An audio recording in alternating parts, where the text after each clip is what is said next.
কামাখ্যা প্ৰসাদ তাছা তেখেতে জনজাতিকৰণৰ বিষয় লৈ পেলাই বিশেষ গুৰুত্বপূৰ্ণ মন্তব্য কৰিছে আৰু তেখেতে এটা কথা কৈছে যে ৩৬ জনগোষ্ঠীয়ে জনজাতিকৰণ পোৱাটো কিবা নিশ্চিত হ'ব সেই কথাটোক লৈ পেলাই আমি ভাল পাইছো কাৰণ তেওঁলোকে দেৰিকৈ হলেও বুজি পাইছে যে ৩৬ জনগোষ্ঠী জনজাতিকৰণ হ'ব পাৰে বা হ'ব বুলি কিন্তু আমি গম পোৱা মতে আমি জনা মতে আজি ২০টা বছৰৰ আগত বা ২৫টা বছৰৰ আগত বা যেতিয়াৰ পৰা জনজাতিকৰণৰ বিষয়টো অসমত উত্থাপিত হৈছে তেতিয়ালৈকে যিমানখিনি মেমৰেণ্ডাম গৈছে অসম চৰকাৰৰ পৰা বা বিভিন্ন জনগোষ্ঠী জনজাতীয় সংগঠনৰ পৰা যিমানখিনি মেমৰেণ্ডাম গৈছে বিশেষকৈ চাহ জনগোষ্ঠী আদিবাসী হিচাপে তাত কিন্তু সকলোকে সন্নিবিষ্ট কৰি পেলাই মেমৰেণ্ডামখিনি দিয়া হৈ আছিল যাৰ ফলত বাৰম্বাৰ নাকচ কৰা হৈ আছিলে বাৰম্বাৰ মানে সেইখিনি গোটেইখিনি মানে ৰিজেক্ট কৰা হৈ আছিল এতিয়া অন্তত যেহেতু সেন্ট্ৰেল গভৰ্ণমেণ্টে যিখিনি চালিজাৰি চাই পেলাই তেওঁলোকে গম পালে যে ৩৬টা জনগোষ্ঠীহে অসমত তেওঁলোকে জনজাতিকৰণৰ মৰ্যাদা পোৱাৰ মানে সম্ভাৱনা আছে বা তেওঁলোকে সেইখিনি ক্ৰাইটেৰিয়া ফুলফিল কৰে সেইকাৰণে আমি তেওঁক ধন্যবাদ জ্ঞাপন কৰিব বিচাৰিছো যে তেখেতলোকে কিন্তু অন্তত কমচে কম বুজি পাইছে এতিয়া কথাটো হ'ল যে তেখেতে যিখিনি ভাষ্য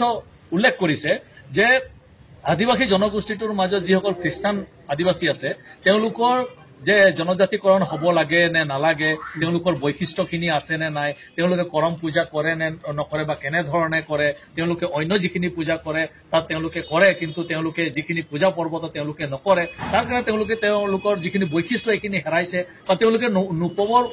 নাপাব পাৰে বুলি এনেকুৱা ধৰণৰ প্ৰশ্ন তেওঁ উত্থাপিত কৰিছে আমি তেওঁক ক'ব বিচাৰিছো যে তেওঁ RGI নহয় প্ৰথম কথা তেওঁ RGI নহয় আৰু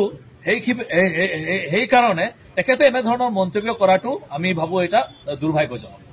তেখেতে RSSৰ কথা RSSৰ মাত বিজেপিৰ মাতখিনি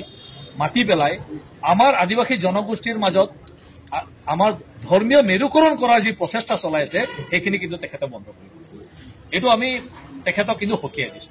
কাৰণ তেখেতে যদি কৈছে এনে কথা তেনেহলে আমি প্ৰশ্ন কৰিব বিচাৰিছো যে ঝাৰখণ্ড ছত্তীশগড় ওড়িশা ৱেষ্ট বেংগল য'ত আদিবাসীসকল আছে তেওঁলোকে কি ধৰ্ম লোৱাৰ কাৰণে তেওঁলোকৰ জনজাতিকৰণটো কাট খাই যাব নেকি কেতিয়াও হ'ব নোৱাৰে তেওঁলোকে এতিয়াও জনজাতি হয় আমি প্ৰশ্ন কৰিব বিচাৰিছো যে অসমত বড়োসকল আছে